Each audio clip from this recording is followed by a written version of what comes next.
وضو کے اندر کچھ غلطیاں ہم ایسی کرتے ہیں جن سے ہمارا وضو ہی نہیں ہوتا ہے، اور بھائیوں جب ہمارا وضو نہیں ہوتا ہے تو ہماری نماز بھی نہیں ہوتی ہے، نماز بھی ہماری باطل ہو جاتی ہے، کیونکہ وضو شرط ہے نماز کے لیے، بغیر وضو کی نماز بالکل بھی نہیں ہوگی۔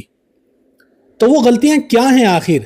جو عام سی غلطیاں ہیں، دھیان میں بھی نہیں آتی ہے کیونکہ اتنی چھوٹی غلطی ہیں وہ، لیکن ان کا حکم اتنا بڑا بیٹھ جاتا ہے، اتنا بڑا بیٹھ جاتا ہے کہ وضو باطل ہو جاتی ہے۔ مثال کے طور پر ایک غلطی یہ ہے کہ ہم پیروں کے اندر چھلا وغیرہ پہنتے ہیں یا انگوٹھی پہنتے ہیں، تو وہ چھلا بسا اوقات حکیم پہناتا ہے یا خود بھی پہن لیتے ہیں، اتنا ٹائٹ ہوتا ہے کہ چھلے کے نیچے، یعنی جس انگلی پر وہ چھلا پہنا ہوا ہے، پیر کی انگلی پر چھلا پہنا ہوا ہے، اس کے نیچے پانی نہیں جاتا ہے۔ تو جب اس کے نیچے پانی نہیں جاتا ہے، وہ حصہ دھونا فرض ہے وضو کے اندر۔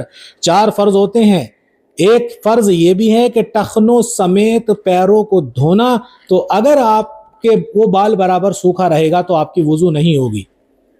بہت سے لوگ اتنی جلدی میں وضو کرتے ہیں کہ ان کے ٹخنے نہیں دھلتے ہیں، پیر اچھی طرح دھل جاتے ہیں، ٹخنوں سے نیچے دھلتے ہیں لیکن ٹخنے باقی رہتے ہیں۔ یاد رکھیے گا، ٹخنوں سمیت دھونا فرض ہے پیر کو۔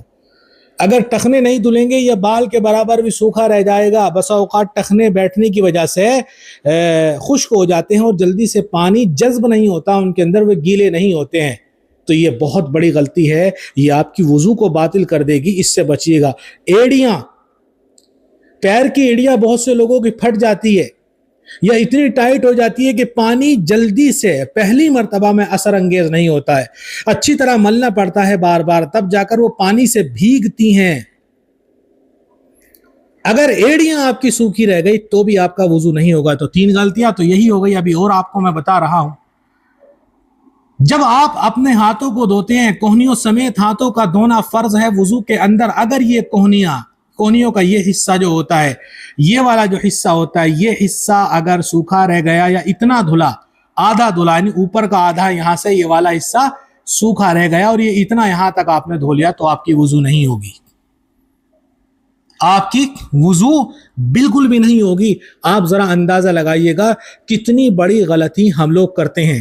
بہت سارے لوگ نمازی ہیں لیکن وہ پینٹ کا کام کرتے ہیں، بہت ساری مائیں بہنیں نیل پولش لگاتی ہیں، ناخن کے اوپر لگاتی ہیں۔ تو نیل پولش یا پینٹ جو ہے، جب یہ اسکن پر لگتا ہے اور ایسی اسکن پر لگ جائے جس کا دھونا فرض ہے، جیسے چہرے کا دھونا فرض ہے، دونوں ہاتھوں کا کوہنیوں سمیت دھونا فرض ہے، سر کا مسح فرض ہے، اور پیروں کا ٹخنوں سمیت دھونا فرض ہے، اگر اس ایریے پر پینٹ آپ کے لگ گیا یا آپ کے پینٹ پیر کی جو ناخن کی انگلیاں ہے وہاں پر لگ گیا، نیل پولش لگ گیا، اور آپ اس کو دھوئیں، تو پینٹ جلد سے پانی کو ٹچ نہیں ہونے دیتا ہے۔ جب پانی جلد پر نہیں پہنچے گا تو سوکھا رہے گا، اور سوکھا رہے گا، بھگونے کے باوجود بھی سوکھا رہے گا، اور جب سوکھا رہے گا تو آپ کی وضو بتائیے گا ہو جائے گی کیا؟ نہیں ہوگی۔ تو اس لیے جب بھی پینٹ کریں تو مٹی کے تیل وغیرہ سے دھو لیا کریں، پیٹرول سے یا ڈیزل سے دھو لیا کرے، ہاتھ کو صاف کر لیا کرے، وہ جلدی سے ہٹ جاتا ہے۔ یہی حکم نیل پولش کا ہے، اور یہی حکم ہر اس چیز کا ہے جو پانی کو جلد سے ٹچ نہ ہونے دے، پانی کو جلد سے ٹچ نہ ہونے دے۔ امید ہے کہ آپ حضرات سمجھ گئے ہوں گے، ابھی بھی ہو سکتا ہے مجھ سے کچھ باقی رہ گیا ہو، لیکن میں بہت سے لوگوں کو دیکھتا ہوں جب وضو کرتے ہوئے، تو یہ چیزیں بعض لوگوں میں پاتا ہوں، سب میں تو نہیں پاتا۔ بعض لوگ جلدی جلدی وضو کرنے کی وجہ سے سوکھا رہ جاتا ہے ان کا جب سوکھا رہ گیا تو وضو کہاں سے ہو گئی، اور جب وضو نہ ہوئی تو نماز کہاں سے ہو گئی؟ تو کچھ سمجھے، ان چیزوں سے بچیے گا ضرور۔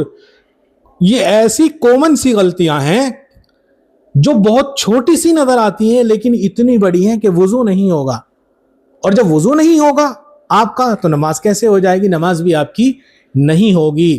تو وضو اچھے طریقے سے کیجئے گا۔ اب اچھے طریقے سے کرنے کا مطلب یہ نہیں کہ آپ 2 گھنٹے نل پر بیٹھے رہیں، 2 گھنٹے ٹیٹو کھول دیں اور چلاتے رہیں، یہ مطلب نہیں ہے اچھے سے کرنے کا۔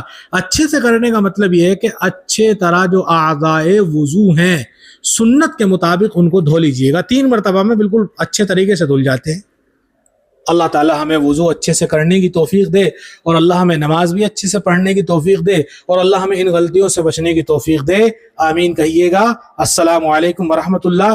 کچھ سوال ہو تو پوچھ سکتے ہیں، انشاءاللہ اس کا جواب دینے کی کوشش کروں گا. بہت سارے سوالات ہوتے ہیں آپ کے.